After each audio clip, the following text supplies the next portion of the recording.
We are live. I just want to double check. Sometimes Facebook has a lag, so I like to make sure before we get started.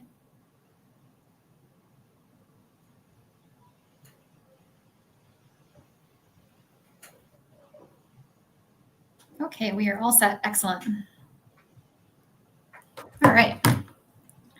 Okay, good morning, everybody. Thanks for joining us today.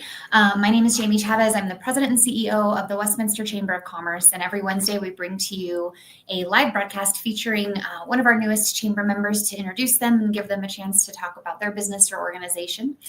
So if you're new to this broadcast, thank you so much for being here today. I encourage you to like our Facebook page if you're on Facebook, and then you'll get notifications for when we go live in the future.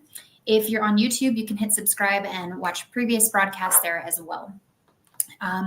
We offer broadcasts on Mondays also that are dedicated to city updates from city councilors, mayor pro tem, and other city officials. And that's your chance to hear what's going on down at City Hall. So we hope you tune in for those as well. We also offer broadcasts once a month with Jefferson County Commissioner Rachel Zenzinger and Adams County Commissioner Steve O'Dorisio as well. So we hope that you tune in for those ones for broader county matters. And as you watch the broadcast today, please engage with us, drop any questions, comments, or say hello in the comment section, and we will be sure to get to those during the interview. And finally, so today we are honored to welcome Debbie Coons from Bal Swan Children's Center. She's the executive director. And Bal Swan is a pioneering institution in inclusive early childhood education since 1963. Is that right? That's right. Yeah, so you're known for your holistic approach that combines education, therapy, and then your deep commitment to community, kind of setting high standards for nurturing environments where every child can thrive. So I'm super excited to talk to you today. You know that I have a deep connection and appreciation for what you do and for what your staff there does. And so I'm just going to turn it over to you and let you tell us what it is that you do over there. Yeah, thank you, Jamie. And I'll just start out saying when Jamie and I met, it was another realization for me that we need to continue getting our name out there, because Jamie could have been a parent at our school and she didn't even know anything about Bal Swan Children's Center. We were the first nonprofit in Broomfield, and I love how this place started as a grassroots commitment to helping families who had a child born with a disability and felt hopeless and scared and isolated. And the community wrapped around these people and started this place that was not yet called Bal Swan Children's Center, and provided a place where children could really be valued and seen through a lens of strength, and parents could also be supported so they don't feel also so othered in the community, as parents often do. They feel the emotional ostracism of their child, and they also feel it culturally.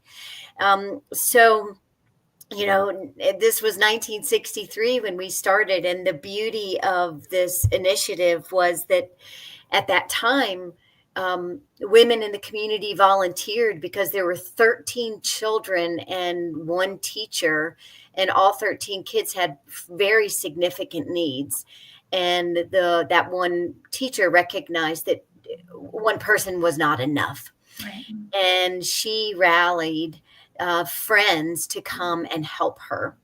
And as her friends came and brought their young children with them, what they discovered was, wow, this young child with a disability is much more motivated to speak or to walk or to play with a peer than they are with the adult. And we know this developmentally. By the age of about 3 years old, kids, we see communication transitioning from like adult to child to child, to really peer to peer. So in those preschool years, what we think of from 3 to 5 years old, peers need one another. Mm-hmm. And so Bal Swan created this beautiful place that they just discovered kind of by happenstance, that children must be together. And this ultimately is community. And so when I fast forward to now and I think about Bal Swan continuing to do that same type of thing and continuing to stay relevant using cutting edge therapies, the different needs of families today, we are still responsive to community and helping children and families. What our mission is, children and families grow and belong. So parents find a place of belonging, children find a place of belonging. And that word belonging really means I feel safe, I feel held, I feel honored. I am seen through that lens of strength. I feel like and contribute something to this community. And that doesn't happen everywhere. So Bal Swan is a really special place. We do just pragmatically, we have 10 classrooms, about 180 children who attend the school, and we are in a pretty major growth pattern right now. So I'll just stop there, Jamie, and see what's resonating for you. Yeah, no, I think that's a great introduction. Maybe you can talk about how the mission has evolved through the years since the founding in '63 to where you are today. Yeah. What I find interesting just with the research that we know today is our tagline, which now is where every child belongs, used to be where every child is special.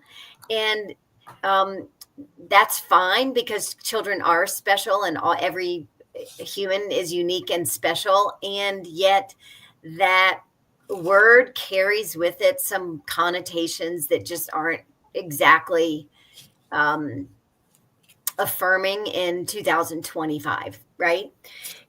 So I think the big difference in the evolution of the mission was looking at children and families kind of through a lens of like sympathy and oh man, your life is so tough and I feel sorry for you, and reframing that to be not this sympathy mindset and more of a growth mindset and a value mindset. And wow, this is your situation, this is your reality, and we don't need to look at that as a deficit. So come here and belong and show up as your best self, because we know that you have potential and you're going to help us see the world differently and in a better way.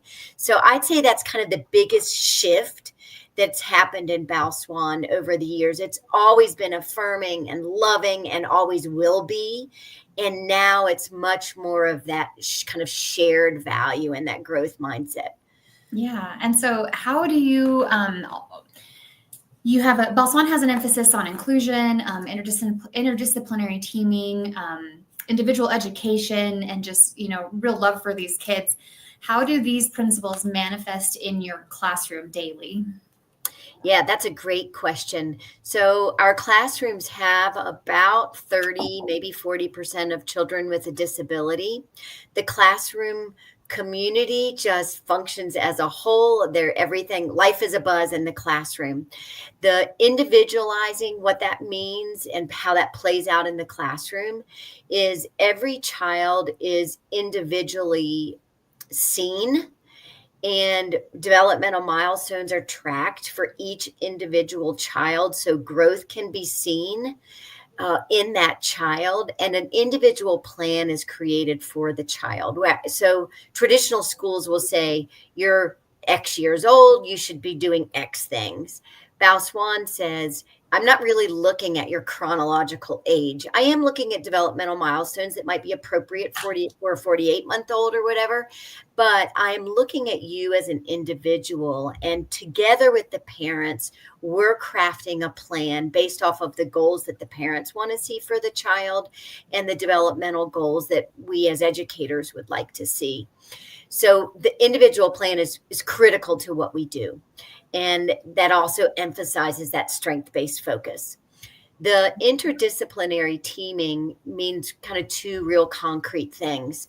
One is that therapists and teachers work together to observe the child's development and come up with adaptations that will work for the child so they feel more a part of a community.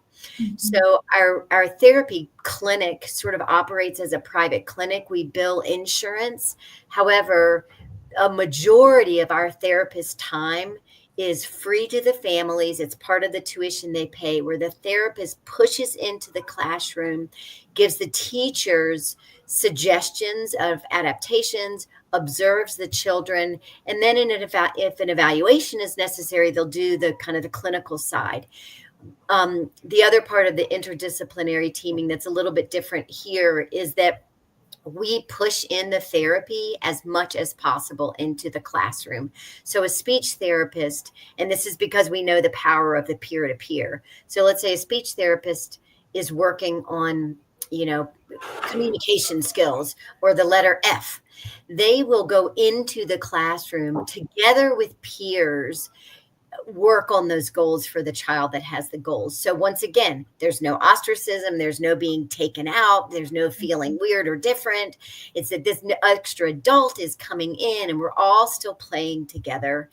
And what happens is beautiful. It's this synergy of kids who see one another through this lens of strength. They're not seeing difference. Kids don't even see that way. They see very objectively the special powers of other people and almost envy, like, oh wow, I wish I had a walker like that. Or they don't talk with their words, they talk with their talker. And kids just see it for how it is, and we want to keep that mindset forever. So that pushing in of the therapy avoids this chasm that can be created, that society creates, because kids don't have it inherently in them. Right. So that's, the interdisciplinary teaming and the individualization. The inclusion obviously is a part of that. That's the glue for it all. That's the mission of, we want classrooms that are inclusive, and that means everybody belongs together in community. Mm-hmm. And then this sense of love that we call like our final core value is actually super intentional. We're like, oh duh, we love children. No, but it sounds like this. It sounds like what we measure. We expect all of our teachers to have a minimum 5-to-1 ratio of like positives to negatives with the child. So what the child is hearing, and we know as adults, we're creating their narration in their brain, their record player in their brain of, I'm valuable, I'm worthy.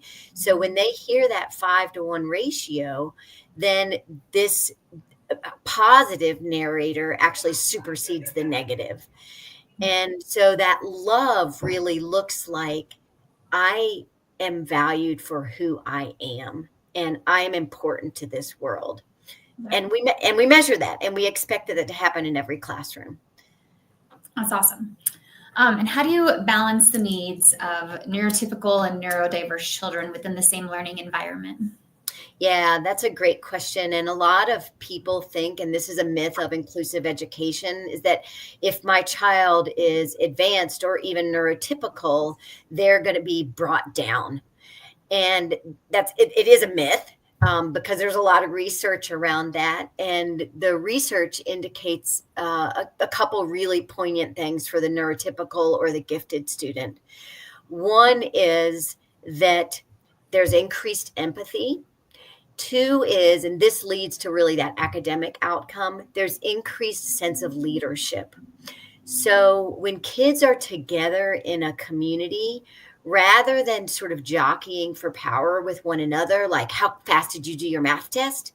It's, we're just all here together, and I do it this way and you do it that way, which leads to a stronger sense of that leadership, because I'm not seeing you as like my opponent. I'm seeing you as another member of community. And we don't want to see others as competition. And a lot of traditional schools are set up in an environment such that that competition is there, and that either or kind of thinking. So our classrooms can do both and, which means I can both achieve my goals and I can be in an inclusive community. So you've got let's say you have a really gifted child. which we have plenty of gifted children here too. What does that look like? One, I can be a mentor. I can help my friend with reading or learning letters or shapes or whatever it is, or mobility. Two, because we have these individualized plans here, I can also achieve my academic potential because my teacher and my parents are looking at me individually. And if I am already reading and I'm 4 years old, there's going to be an opportunity for me to read and think critically or do what is right for me. Yeah. I'd love if you would talk about some of your therapy services that are integrated into your programs and how they support children's development. When I went out there to meet with you, you gave me a tour of the building and the facility, and it was just really cool to see all of the different tools that you have there to help kids. And so maybe you can get into some of that. Yeah, and I'll start out by saying the environment is really critical to what we do. So what Jamie saw when she toured the school was sort of a therapeutic like approach throughout the whole school. Mm-hmm. So once again, nobody's different if they need to do the hopscotch on the floor.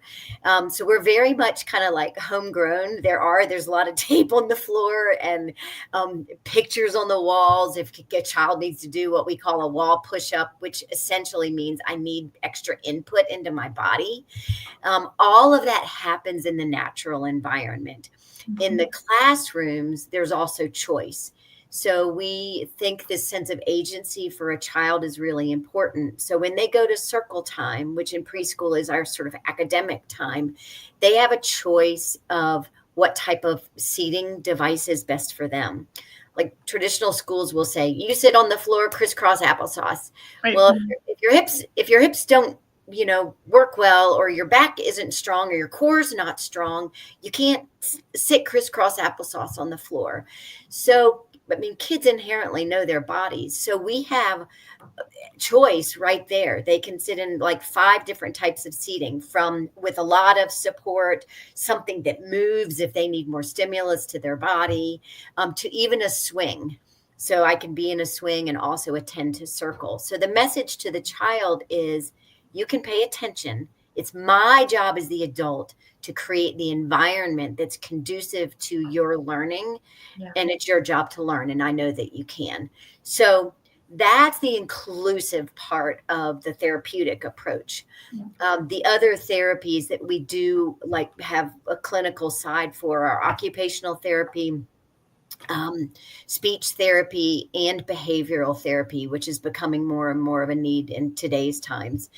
So occupational therapy is going to focus on a child's sense of their body and space, really. That's kind of a lot of it, and of occupational skills. So daily skills, like how to grip a pencil, how to button buttons. And that's really important if you want your child to develop the autonomy and independence that we want them to have. Speech therapy is everything from communication to not saying certain sounds correctly. The behavioral therapy is really interesting.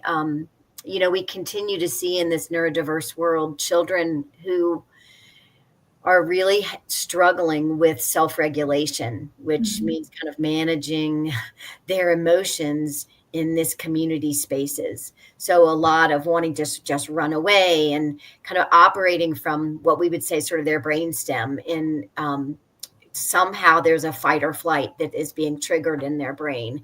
So behavioral therapy is always pushed in. That means one-to-one support with a child to help them learn how to play well with others, to learn cues from other people, like look at somebody's face and see whether they're receptive to your play idea or not, and then respond in an appropriate way. Yeah. So really complex and really, really important, and always child honoring. Yeah, definitely. Thanks for sharing all that. And then you also have the warm water therapy pool. And so maybe we've got another question here, and then we can get to that. Competition seems to be innate human nature in the world. How do you prepare them for the competitive nature of the world when you seem to be avoiding that with inclusive teaching? Oh, that's a really great question. And I think I'll respond to that by saying that when a person believes in themselves and their talent and their skill, they don't necessarily see others through a lens of that competition or as that an opponent. That doesn't mean that they can't be competitive and play to their best in soccer or scholar bowl or the world of business or whatever it is. But the achieving your potential and the confidence in yourself as a learner and a person actually comes from that emotional grounding of I am worthy. And then if I'm in a competitive world, no problem, because you're not going to knock me down because I already believe in myself. And I have the intrinsic drive to be my best also because I believe in myself. Right. So, David, I hope that answers that question. And feel free to get more specific if you want to, because I think that's really important, like civil discourse to have. Like, this is a reality, and we're not creating kids that like are just going to bow down and see the world through rose-colored lenses. We've got kids who believe in themselves, and that's that very launching pad for them being able to go into a world that can be harsh. So I hope that answers that question. And then I will, I had forgotten, Jamie, I'm so glad you said it. I wanted to talk about the warm water therapy pool. Yeah. It's one of the coolest things. It's like one of the coolest things, and it's an asset that you don't find hardly anywhere. So we have a pediatric warm water therapy pool that works for children with mobility challenges, with speech challenges, with behavioral self-regulation challenges. My favorite story about the pool is we had a child last year with autism, nonverbal, literally came out of the pool in a pool session and spoke 3 2-word phrases like, thank you, have a nice day. That's not 3 2-word phrases, but anyway, something like that. And everybody looked at themselves and like, what just happened? What just came out of that child's mouth? Because until that time, there had been sounds coming out, but not words. Right. And the power of the play of the pool and the relaxation really helps children make these gains that then can be generalized. So what we always want in therapy is not just a skill that's learned in isolation. It's a skill that then can be generalized to my daily life. Awesome. Yes. Let's see. Dave said, he responds, thanks for the answer. Yes, the self-belief is an important foundation for success. Yep. Yeah. Yeah. So yeah, when we met, I was just, I was so happy to meet you and learn about Bal Swan.